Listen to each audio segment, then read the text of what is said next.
Vamos então verificar a eficácia na dissipação de calor em várias configurações usando um Raspberry Pi.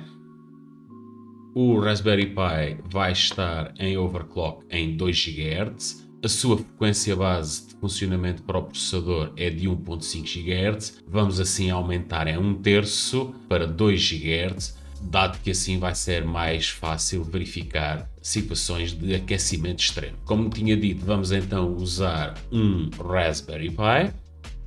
E desde logo não vamos usar o Raspberry Pi sem qualquer solução de arrefecimento, de dissipação de calor, pois dado que estamos em situação de overclock, seria perigoso para o próprio processador. Assim é desde logo instalado um dissipador, como se pode ver, de modo a garantir um mínimo de arrefecimento. Esta será a primeira situação de teste, o Raspberry Pi apenas com este dissipador no processador. Depois usaremos a caixa oficial do Raspberry Pi e vamos colocar o Raspberry Pi lá dentro e ver como é que se comporta agora em termos de dissipação de calor nos testes a realizar. Como a caixa do Raspberry Pi se revelou algo problemática em termos de aquecimento do processador, foi desenvolvida uma pequena ventoinha que é acoplada no interior da caixa para tentar um melhor arrefecimento para o processador. É no kit que é vendido com a ventoinha que é também fornecido o dissipador com que equipamos o Raspberry Pi desde o início. A última situação a ser analisada será o uso desta caixa. Chamar-lhe caixa é um pouco extremo. Isto é na realidade um dissipador que envolve todo o Raspberry Pi, equipado também com duas ventoinhas. É uma solução muito interessante e veremos depois como é que ela se comporta. Esta caixa ou dissipador contém vários pontos de contacto com os componentes fundamentais do Raspberry Pi, processador, memória e ainda o controlador das portas USB. É fornecida também com massa térmica autocolante que vai garantir contacto permanente com esses componentes do Raspberry Pi para tentar que estes se mantenham a temperaturas muito mais interessantes. E bom, vamos a isto. Temos então o nosso Raspberry Pi fora da caixa, apenas com o dissipador, e vamos iniciar o teste. Antes disso, só verificar que de facto o nosso processador está configurado para funcionar a 2 GHz, frequência máxima, e é exatamente isso que o teste nos vai permitir verificar em comparação também com as temperaturas que o processador vai atingir. Vamos deixar ficar a funcionar este utilitário que nos mostra a utilização dos 4 núcleos do processador durante o teste. Vamos ver que numa fase inicial o teste vai fazer leituras de temperatura até atingir uma situação estável e depois a partir daí vai iniciar a ocupação a 100% dos 4 cores durante 10 minutos. Bom, vamos então começar o teste. Este é um período de espera para termos uma temperatura base como ponto de partida para o teste. Como vemos nesta altura, o nosso processador está à volta dos 48 graus, 49, e este período pode demorar algum tempo até termos uma temperatura base constante, por isso o vídeo a partir daqui será acelerado.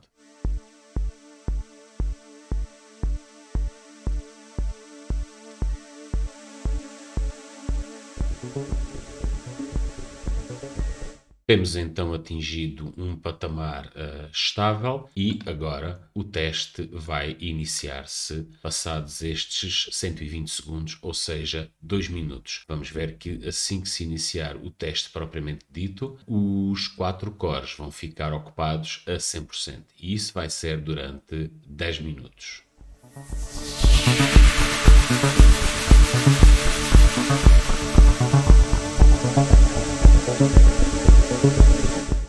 Aí está, agora sim, iniciou-se o teste a sério, digamos. Foram despachados 4 assambarcadores para os 4 cores, os hogs, e a partir deste momento temos o processador a funcionar na frequência máxima de 2 GHz. Como se pode verificar, a temperatura aumenta radicalmente de uma forma bastante imediata. Aliás, temos aqui em baixo o gráfico, que depois teremos a oportunidade de ver de forma mais interessante. E cá está aqui também os valores que nos mostram a temperatura a que o processador se encontra com esta frequência de funcionamento. A partir daqui o vídeo também será acelerado, interrompendo sempre que for adequado.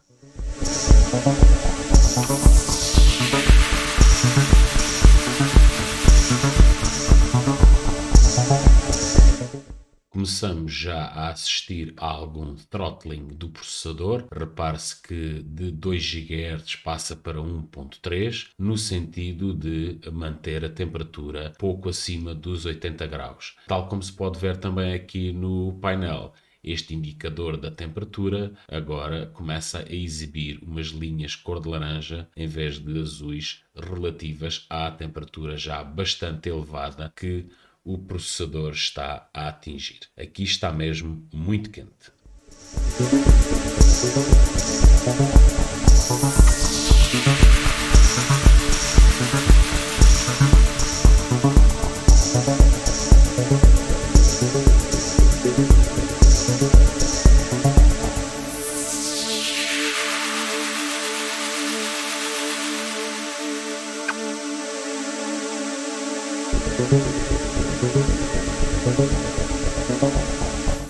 Note-se que neste momento o processador está praticamente sempre a funcionar a 1.3 GHz, dado que estamos já num patamar de temperaturas bastante interessante, ali à volta dos 83 graus, e raramente consegue ir para os 2 GHz. Portanto, o throttling acontece de forma automática, exatamente para proteger o processador. Não esquecer que estamos aqui a ver a constante ocupação dos 4 cores a 100%. E a barra de temperatura aqui, pois neste momento é praticamente toda cor de laranja, dada, mais uma vez, o nível elevado de temperatura em que o processador se encontra.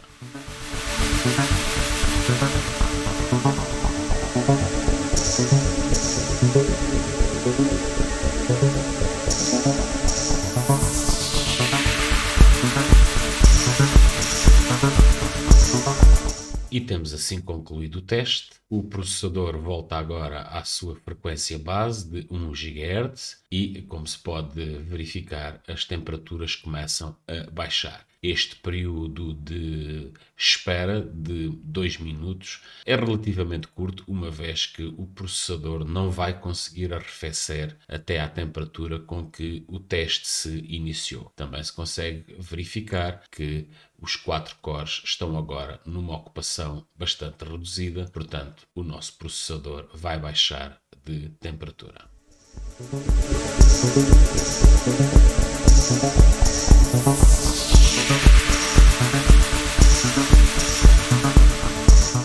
Concluído o teste e tendo obtido este ficheiro com os dados de temperatura, vamos agora construir um gráfico para uma análise mais rápida e mais fácil. Ora, o nosso ficheiro chama-se nobox e queremos fazer o output para um nobox.png.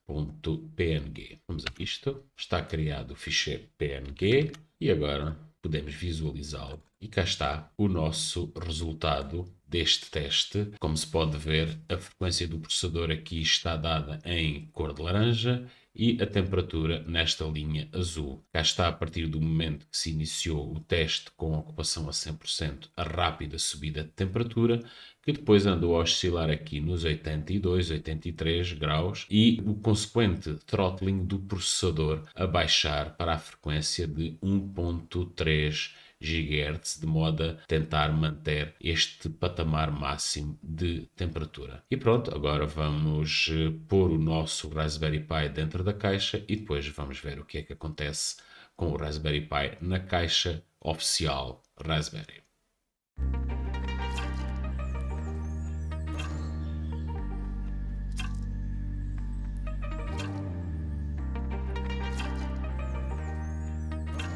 E já cá estamos com o nosso Raspberry Pi dentro da caixa. E estamos prontos então para iniciar o teste agora com o Raspberry Pi dentro de uma caixa, apenas com o dissipador, sem qualquer ventilação. Então vamos a isto. O período para o estabelecimento da temperatura de partida vai ser um pouco mais prolongado, dado que dentro da caixa o Raspberry Pi vai ter de base uma temperatura maior, pois não tem qualquer circulação de ar. Antes, pelo contrário, a caixa do Raspberry Pi revela-se perigosa, digamos assim, e nada eficaz na contenção da temperatura. Atingiu-se um patamar estável de temperatura. Como se pode ver, a temperatura de partida para este teste ronda os 54, 55 graus, com o Raspberry dentro da caixa, e daqui a pouco menos de 2 minutos inicia-se o teste propriamente dito de stress ao processador.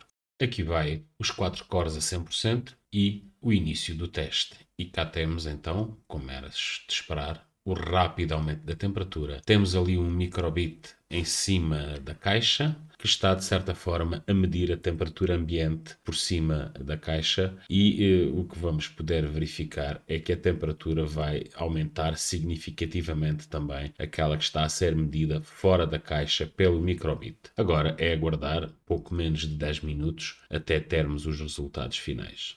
Repare-se que já começamos a ter throttling do processador com frequência a baixar para 1.3 GHz.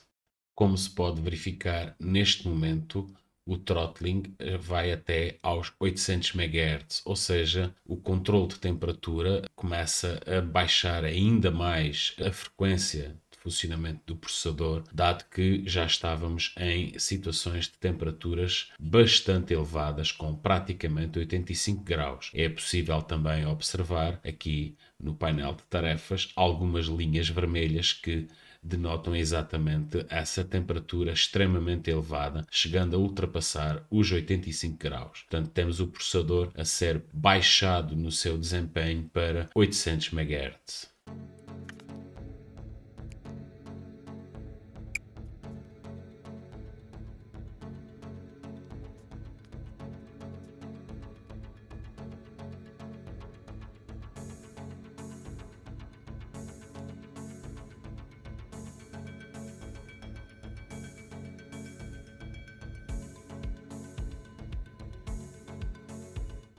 E está concluído o nosso teste. Temos agora um período de 2 minutos para arrefecimento do processador. Note-se, entretanto, que o microbit chega a registrar uma temperatura exterior de 30 graus Celsius, ou seja, o aquecimento que a própria caixa sofre é bastante notório e conseguimos, sem dúvida, senti-lo claramente colocando a mão em cima da caixa. Uma temperatura muito elevada com a caixa oficial do Raspberry Pi.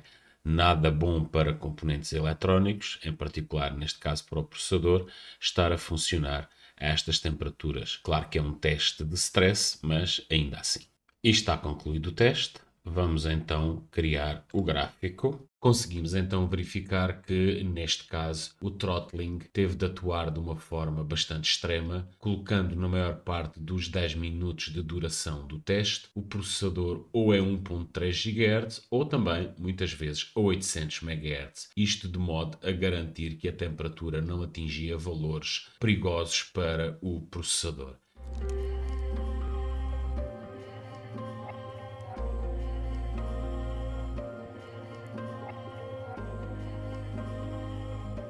Temos então o nosso Raspberry Pi montado na caixa com a ventoinha. A ventoinha foi uma solução quase de recurso desenvolvida exatamente para resolver os problemas de aquecimento da caixa. O Raspberry Pi tem estado em repouso durante algum tempo e mesmo assim não consegue baixar de uma temperatura de aqui à volta dos 56, 57 graus, e enquanto isso o nosso microbit vai dando uma temperatura de 24, 25 graus logo ali no exterior da caixa. A ventoinha neste momento não está a funcionar, uma vez que ela está configurada para só começar a funcionar a partir dos 80 graus de temperatura. É exatamente aquela temperatura em que o throttling começa a acontecer.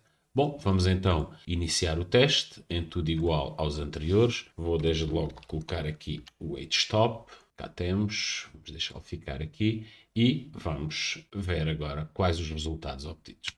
O que vai ser possível também verificar é o ruído que a ventoinha produz. Não sei se é esta ventoinha em particular, mas assim que chegarmos à situação de temperatura que faça iniciar o funcionamento da ventoinha, depois vamos poder ouvir o ruído que a mesma produz.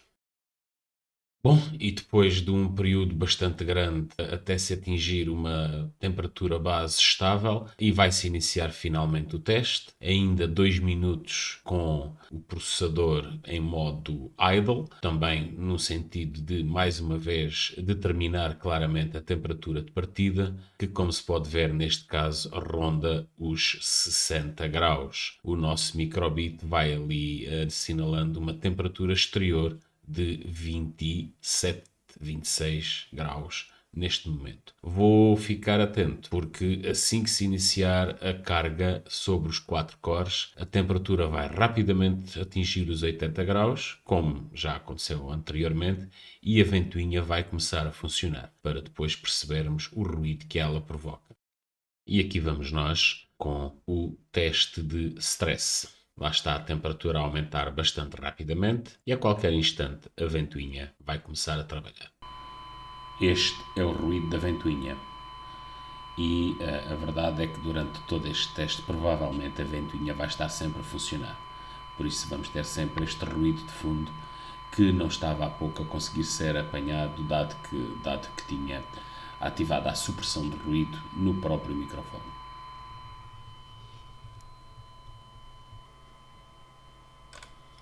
O que se consegue verificar agora é que, desde já, a temperatura não atinge os valores tão elevados como há pouco e, assim sendo, o que acontece é que o throttling está aqui a oscilar entre os 2 e os 1.3 GHz. Provavelmente não vai ser necessário fazer throttling até aos 800 MHz, como aconteceu anteriormente. Ok, acabou o teste e agora vamos ouvir a ventoinha a parar.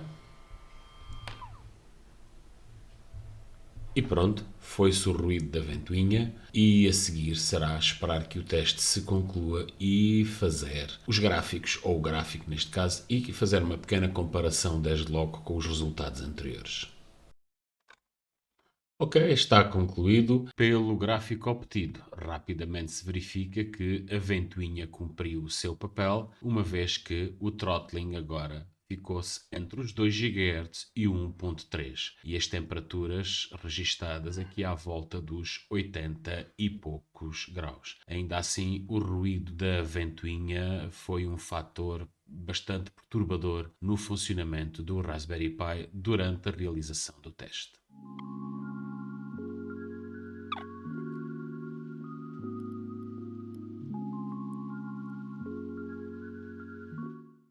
Vamos dar agora início a este teste em que o Raspberry Pi está envolto num cooler com duas ventoinhas a funcionar a 100%. As ventoinhas são virtualmente silenciosas e desde já se pode ver que a temperatura base com que o Raspberry Pi está estabilizado neste momento e está a funcionar há mais de um quarto de hora são 34, 35 graus, muito abaixo dos valores que tínhamos nos casos anteriores. Vamos então iniciar o teste e aguardar enquanto é estabelecida a temperatura base de partida. E já estamos então com uma temperatura de base estabelecida à volta dos 35 graus. Mais 2 minutos para que se inicie o teste de stress, o teste de carga, com os 4 cores a 100% durante 10 minutos.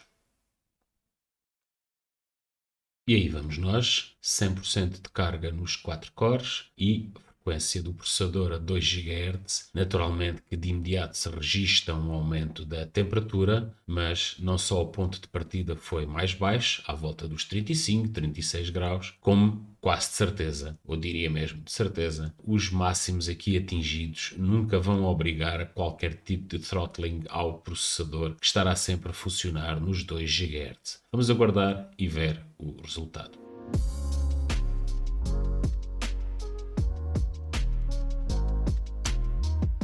E pronto, está concluído o teste, estão concluídos os 10 minutos de carga a 100%. Temos agora um período de pausa de 2 minutos para que o processador estabilize na temperatura de descanso, digamos assim.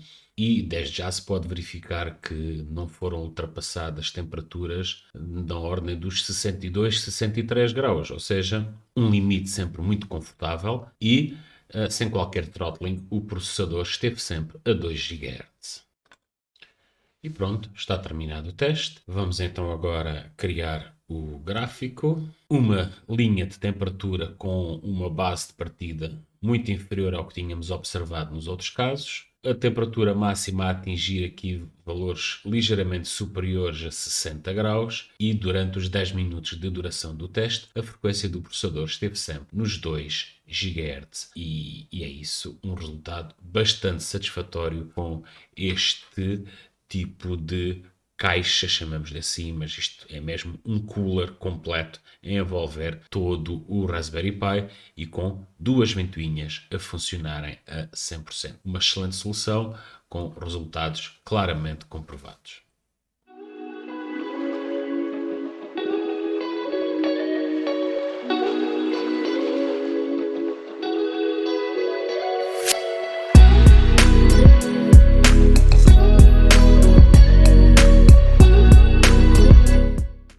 E pronto, está feito este pequeno estudo relativamente à eficácia na dissipação de calor, com várias soluções e como sujeito do nosso estudo, o fantástico Raspberry Pi na sua versão 4. Está disponível o vídeo e está disponível também o link para um Padlet que estamos a ver aqui por trás com um resumo dos resultados obtidos. Obrigado!